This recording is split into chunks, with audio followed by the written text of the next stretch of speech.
Hey everyone, welcome back to Let's Play Spyro 2 Ripto's Rage, and we are going to go to Mystic Marsh today, yeah, it's the last of, no, it's the first of the last four worlds, or the first of the worlds in Winter Tundra. Hello. These guys are funny looking. Oh no, the water fountain turned off. Which means, of course, those things are going to become elephants. Logically, of course. So yeah, these last four worlds, like I said, they don't have any talismans, so they're just kind of... Things just aren't the same since our magic fountain shut off. Like, it sure not really random, but I don't know, they just... They're kind of more, I guess, relaxing, chilling, or not chilling, but like, they're more chill for some reason. I don't even know how to explain it, because technically there's horrible things happening in both of them. Like right here, there's tons of enemies, and their entire world's been infested by these, you know, snail things that become rhinos, or elephants, or random stuff. But I don't know, there's just a feeling to these worlds, I guess because there's no... I don't know how to describe it, because it's really, logically, they're pretty much no different than the other worlds, but for some reason they just seem more at ease. Also, the music helps, because the music here is really relaxing.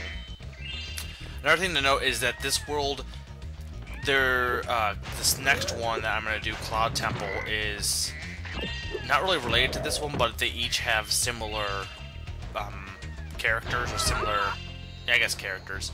And then the last two pretty much directly relate, so pretty much it's like this one's similar to, this one in Cloud Temple is similar to the relationship between, oh,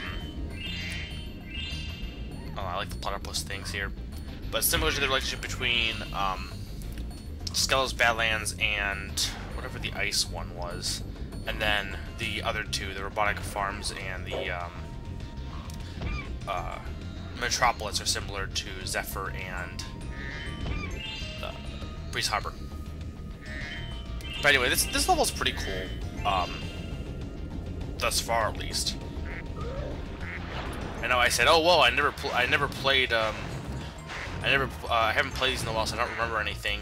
But I have been doing a practice file just to keep ahead, so I'm not entirely doing these, you know, blind, so that you're, you know, I come into it and you guys are like, oh, what, like I'm wandering around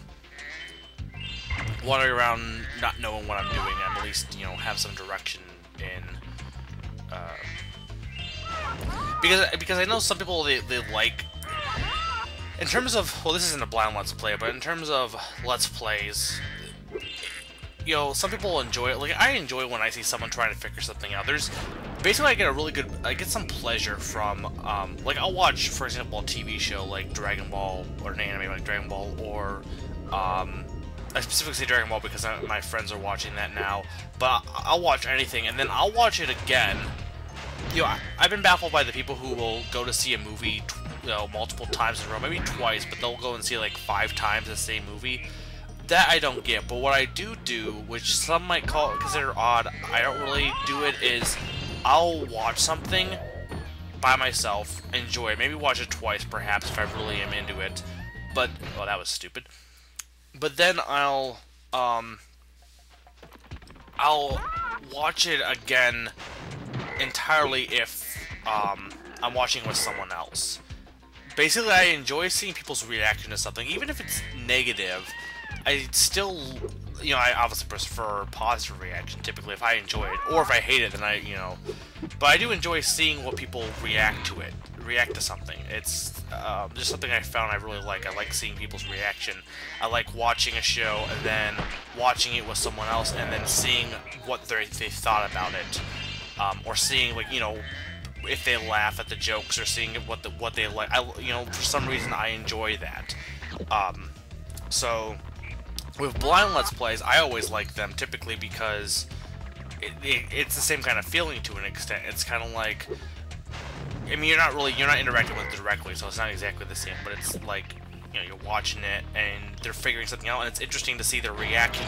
Basically, if they're doing a blind Let's Play of a game I really like, it's interesting to see how they react to certain things in the game. That's part of the reason why I like blind Let's Play, is seeing people's reactions. because reactions can be very interesting, and they can also teach you a lot about people by watching someone's reaction, as opposed to reacting to someone's reaction. Just, you know, listening, watching. That's why people need to. I find, like, when I go on the internet, I, you know, go all over the place, but I typically don't. I used to a little bit, and I sometimes, but for the most part, I won't. I'll just lurk because Spyro, the professor. What do you want, Professor? I'm perfectly useless without my trusty pencil, Oh. and I seem to have lost it. I do have this extra egg. Perhaps you can trade it Well, for you my could try pencil. writing with the egg. It wouldn't be very convenient, but so yeah, so this is what do I do with this egg? Well, okay. Well, I'll go do something with the egg. I don't actually remember. I know I said I did a practice file, but for some reason I don't remember doing something with this egg. Maybe I missed this mission when I was practicing, because I haven't actually finished. I haven't finished the game on my practice file anyway. But yeah, I guess I'll just keep it in my mouth for now.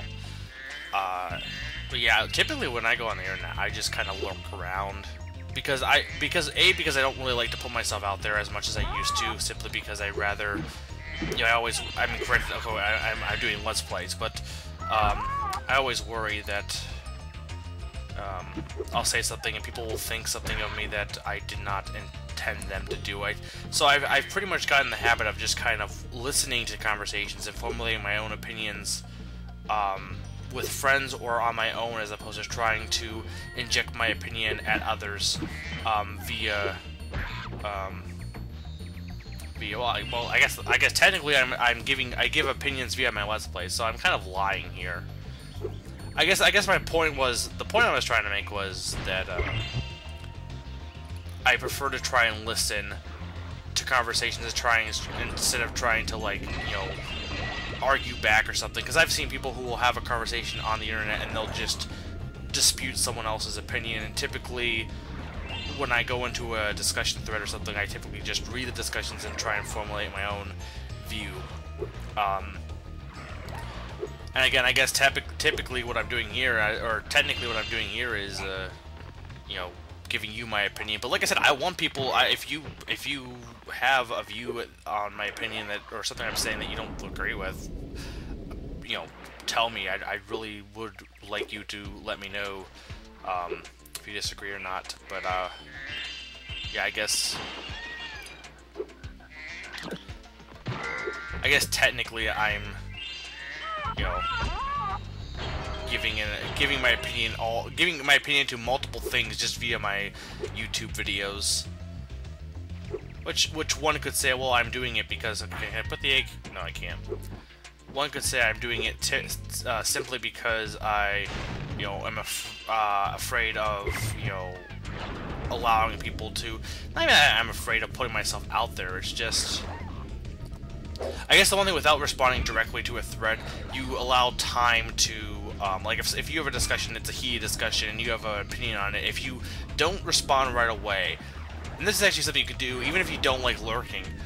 If you don't respond right away and then you know, think about it later on, you might realize, your emotions might not affect, like, sometimes you might respond emotionally instead of responding in terms of, you know, facts and logic. You might just be like, well, I don't agree with their opinion, so therefore I'm going to say their opinion's wrong.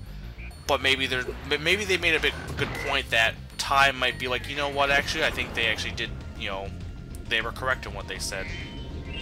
I mean, heck, if really anyone watches my, it's interesting when someone goes back and watches your old Let's Plays and makes comments as if they're recent, because it's like, well, you know,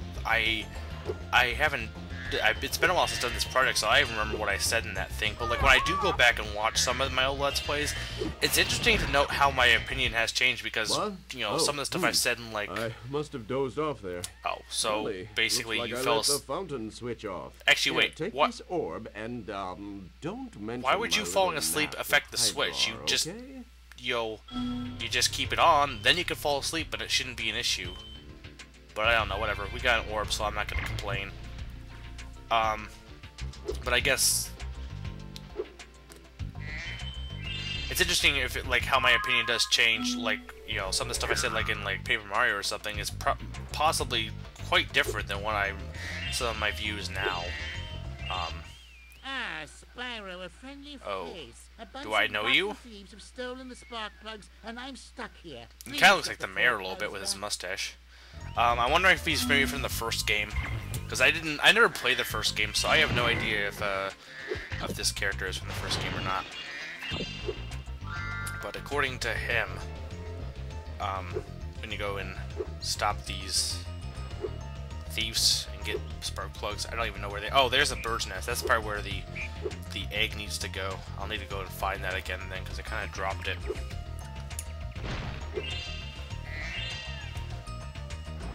But yeah, I guess I rambled on a bit, but I guess my point is, I really like pie.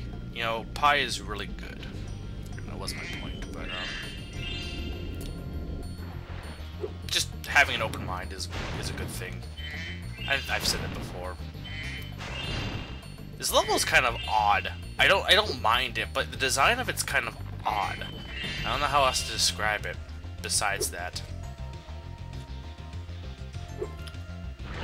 Like, I know I've said I don't really like big open levels, but like it's in the middle of a purple ocean type thing, so it's not. I don't know. Oh, there's one of the thieves.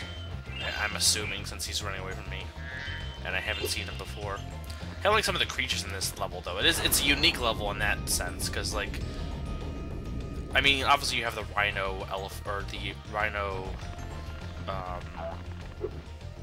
snails, but you have also and the elephant snails, but you also have those monkey things, which are kind of cool. And then these things are kind of cool looking too.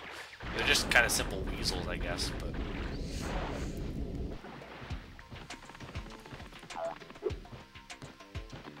Can I get up to you? Where did he go? Did he... Oh, he's up there.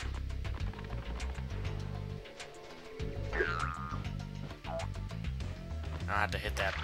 Oh, darn it. I'm dead. I'll have to hit that pot later. Since there's some gems I could probably get from that. And I couldn't reach it. Oh, the thief's back now? Okay, come on. See, I hate these chasing ones, because it's always like, I don't know, it seems like, I mean, again, it's like, it seems, I guess the thing is, it seems like it doesn't seem like you're gaining any ground most of the time with these chases. In other games, you can kind of, okay, there, but in other games, you can kind of tell that you're going further, or if you're catching up with something, but here it almost feels like you're never gaining ground, even when you do. I guess because you kind of run the same pace as whatever you're chasing, the only way to actually catch up is most of the time just to, oh, there's another one, most of the time just to try and take shortcuts.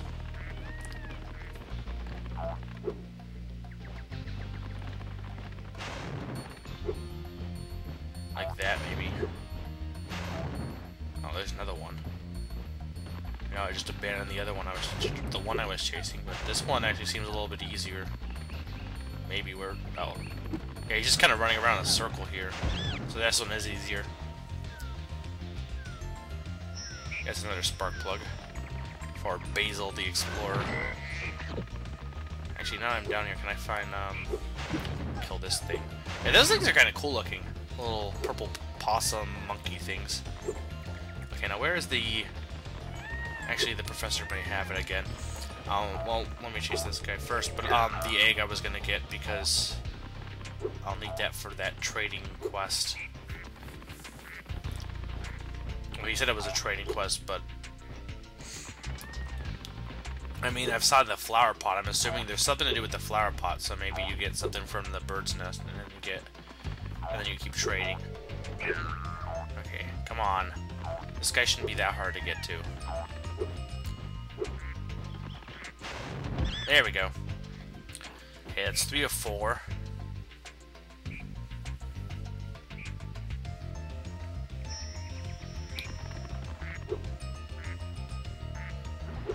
Hello, ducks.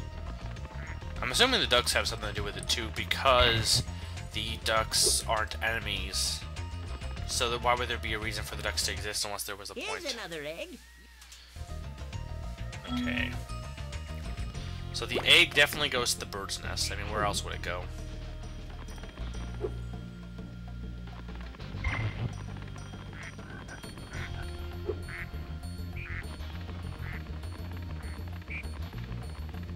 I tried putting the flower pot, but that didn't work. You don't want to plant eggs.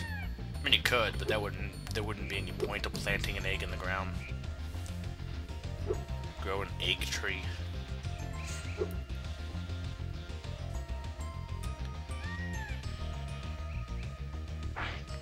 Okay, there we go. And what do we get from the bird? A seed, I think. Maybe? Yeah, because it's the same kind of seed that we had when we were doing the Zephyr quest. So the seed obviously goes to the planter.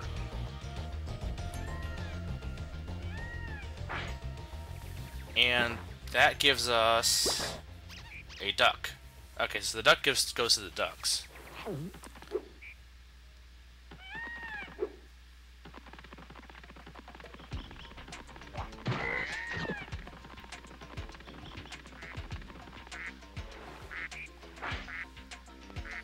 And what did the ducks give us? What is that? A turnip? Yeah, I think it's a turnip. Why do with a turnip? I don't remember seeing anything that would be turnip related. Huh. Honestly, not sure. I don't even know where the other thief is, actually. Well, there's the fountain. I think there's coins in there, but that's not... Oh wait, there's the thief. Well, how do I get up there?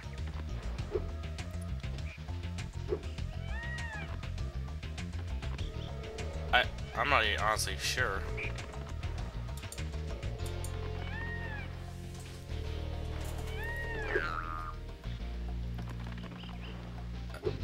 Yeah, I'm kind of at a loss as to where to go. I don't feel like it should be this hard. Probably just like missing something simple. Yeah, I think I'll be right back. Okay, I figured it out after searching for a bit. Over here. Yeah, right where I was. There's a cave to the right, and I did not realize that. It was kind of dumb of me. Okay, there's the thief, but first, there's a pot here. And... we get a coin. Okay, good. Now, the coin should go in the fountain, I assume. And maybe that's the end of the quest? Oh, hello, thief. Sorry, but I gotta eat this coin. And then I'll chase you and defeat you. You know, if the thieves are smart, they would stay out of the way or get somewhere where I know it would stop the game from being beatable, but I missed. Okay, there we go.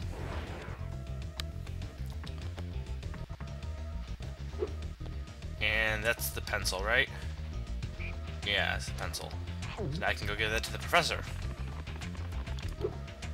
And I'm definitely not going to make that.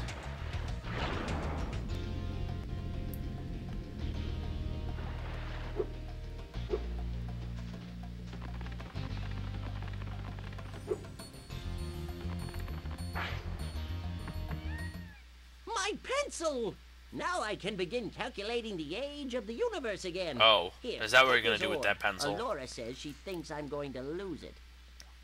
Wait, why don't you give me the orb anyway? Because you said I need the orbs to be Ripto, so why are you at this point even hoarding any orbs? It'd be one thing when I need to get the talismans, but at this point you should just give me the orbs for free.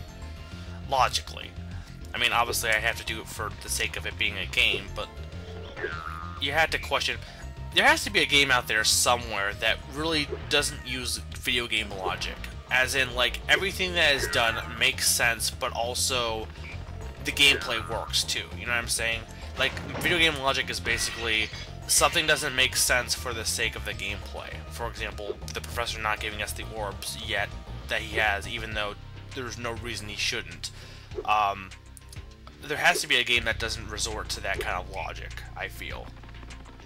I mean, obviously you could make the argument that games like Heavy Rain that are story-based, that are like basically, yeah, those kind of games, typically doesn't resort to not story-based, but whatever Heavy Rain is described as. The interactive story is basically what it is. That those ones typically don't resort to video game logic, but that kind of game isn't really a game at that point. It's really more of a, I don't know. I don't really know enough about Heavy Rain to really say what it is. So if anyone who's a really fan of Heavy Rain and thinks that I'm insulting it, I honestly am just going on what little knowledge I know of it. Maybe it's more game-like than I'm actually aware of, but from what I've seen, it seems more like a interactive story, or an interactive movie in a way, if anything else. Which is fine. I mean, the people who say, oh, those games or those things shouldn't exist, well, no, there's nothing wrong with them existing, but I don't think that those should be the only.